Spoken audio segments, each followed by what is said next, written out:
কোরআনে কারিমে আল্লাহ বলেছেন, ইয়াকুনু ফুকারা ইউগনিহিমুল্লাহু মিন ফাদলি।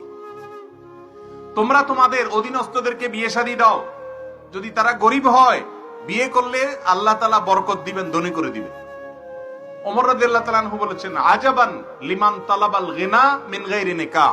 ওই ব্যক্তিরে দেখে আমার খুব আশ্চর্য হয় যে ধনী হইতে চায় অথচ বিয়ে করে না। তার মানে বিয়ে করলে কি হবে? আর আমাদের দেশে এখন অভিভাবকরা সবাই ছেলে মেয়েকে বিয়ে দেয় না, কয় আগে নিজের পায়ে দাঁড়া। আরে ভাই, সে কি আরেকজনের পায়ে দাঁড়ানো আছে নাকি? বলো যে নিজের পায়ে দাঁড়া। এই নিজের পায়ে দাঁড়ানোর এটা ব্যাখ্যা দিয়ে শেষ করা কঠিন।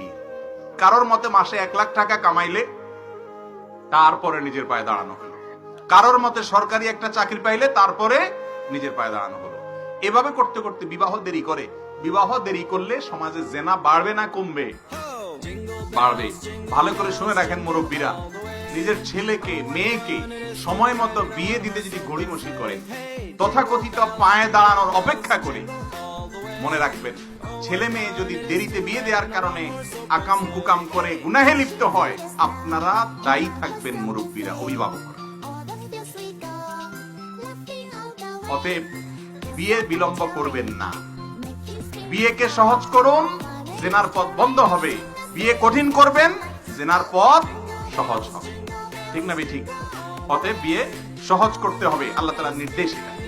তবে হ্যাঁ, একেবারে যদি কোনো ক্ষমতা নেই স্ত্রীর ভরণ পোষণ দেওয়া, তাহলে সে রোজা রাখবে।